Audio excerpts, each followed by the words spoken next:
শেখ আব্দুর রাজ্জাক বিন ইউসুফ সাদ পরিবারের পক্ষ থেকে কুরবানি করা যাবে না বলে ফতোয়া দিয়েছেন, এটা কি ঠিক? আপনি নাম নিয়ে প্রশ্ন না করে ভালো। আমার উস্তাদ, উস্তাদ হিসাবে উস্তাদকে সম্মান দিতে হবে। ফতোয়াগত ইখতিলাফ বা একটু মতভেদ থাকতেই পারে, অস্বাভাবিক কিছু না, কিন্তু উস্তাদদের সম্মান করতে হবে। তো যেমন আমাদের সভাপতি মহোদয় অধ্যাপক ডক্টর আব্দুল্লাহ ফারুক সালাফি, তিনি আমাদের সেক্রেটারি মহোদয় শহীদুল্লাহ খান মাদানির সরাসরি ছাত্র। তাই বলে কি শহীদুল্লাহ মাদানির ছাত্র, সভাপতি সাহেবের ছাত্র, কিন্তু আমাদের সেক্রেটারি সাহেব ডক্টর শহীদুল্লাহ খান মাদানি কার ছাত্র? অধ্যাপক ডক্টর আব্দুল্লাহ ফারুক সালাফির ছাত্র কিন্তু। তো এখন মাসালাগত যদি মতভেদ থাকে, কিন্তু সম্মানের জায়গায় কি সম্মান দিতে হবে। মানুষের বুঝ আলাদা থাকে না। যেমন ইমাম শাফির ছাত্র হলেন ইমাম আহমদ, তো একটা মাসালায় ইখতিলাফ হয়েছে, ইমাম আহমদ বিন হাম্বল রাহিমাহুল্লাহ একটু মন খারাপ করেছেন। ইমাম শাফি রাহিমাহুল্লাহ তার বাড়িতে চলে আসছেন, বলছেন যে দেখো আহমদ, তোমার সাথে একটা মাসালায় মতভেদ থাকলেও বহু মাসালায় কি আমরা একমত না? দেখেন কত গুরুত্বপূর্ণ কথা, বুঝেন না মনে আপনারা?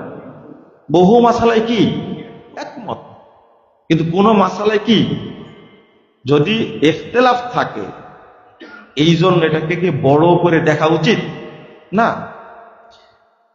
ভাগা কুরবানি দেওয়া যাবে, এবং পরিবারের পক্ষ থেকে যিনি কুরবানি দিচ্ছেন, ঠিক আছে, যিনি কুরবানি দিচ্ছেন, একজন দিচ্ছে, অভিভাবক দিচ্ছে, নেকি সবাই পাবে।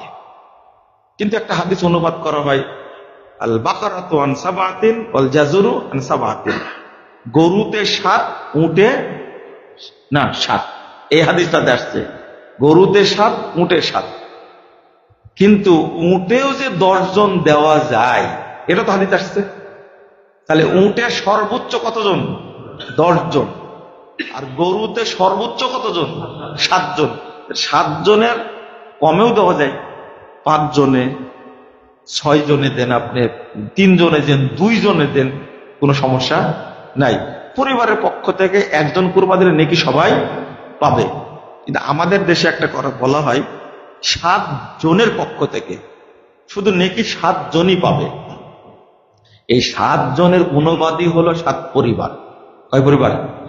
কারণ এই অনুবাদটা করেছেন তারা সাহাবী, তাবেঈ, তাবে যারা এই হাদিসটাকে তারা মানছেন, তাই না? শুধু 7 জনের পক্ষ থেকে হবে, এই অনুবাদ কেউ করেননি। বুঝটা হতে হবে কাদের বুঝ? সালাফদের বুঝ। সবসময় মনে রাখবেন কথাটা। এইটা মনে রাখলে আপনার পথভ্রষ্ট হওয়ার সম্ভাবনা 0, ইনশাআল্লাহ। ইনশাআল্লাহ শুধু এতটুকু মনে রাখবেন, সালাফরা যেটা বুঝেছেন ওইটাই বুঝবো। বেশি বুঝা, চিনিতে কি বলে, চায়ে চিনি বেশি দিলে কি হয়ে যায়? আরো সমস্যা আছে, বুঝতে পারলেন? ওইটা আর চা থাকে না। এখন আপনারা তো এইভাবে বললে বুঝবেন না। এই আগের মুরব্বীদের ওয়াজ গুলোই ভালো ছিল। আবু দার বর্তমানী রাহিমাহুল্লাহ, আব্দুল সাত্তার 30 আলী, আব্দুর রক্ষুল্লাহ, তাদের ওয়াজে মানুষ চেঞ্জ বেশি হয়েছে। আমরা ভদ্র, তো আমাদের ওয়াজে মানুষ চেঞ্জ হয় না। আব্দুল সাত্তার 30 আলী সাহেব বলেছিলেন, নুনু কাটতে যে একটু বেশি করে কাটতে, তাহলে বুঝে কেমন লাগে। বুঝেন না? সোজা কথা একবারে। সব জিনিস কি বেশি করা যায়? বেশি বুঝবেন না, যতটুকু বুঝেছেন সালাফরা ততটুকুই কি। এখন সুন্নাত দিতে গিয়ে যদি বেশি কেটে ফেলে, তাহলে অবস্থাটা কি হবে? বুঝেন না? এবার মনে থাকবে যে মুজাফফর বিন মুহসিনরা বলেছে, মুখ একটু মানে উচ্চারণ করতে খারাপ হলে মনে কিন্তু থাকবে, আপনার মনে থাকবে যে বেশি কাটা যাবে না, পরিমাণ মতোই কাটতে হবে। এইটা বুঝলেন, তো বুঝটা বেশি বুঝলেন কেন? বলে দিলেন ভাগা কুরবানি করা মানে গোস্ত খাওয়া। এই কথা কি সালাফরা কেউ বলেছেন? আপনি বলবেন কেন?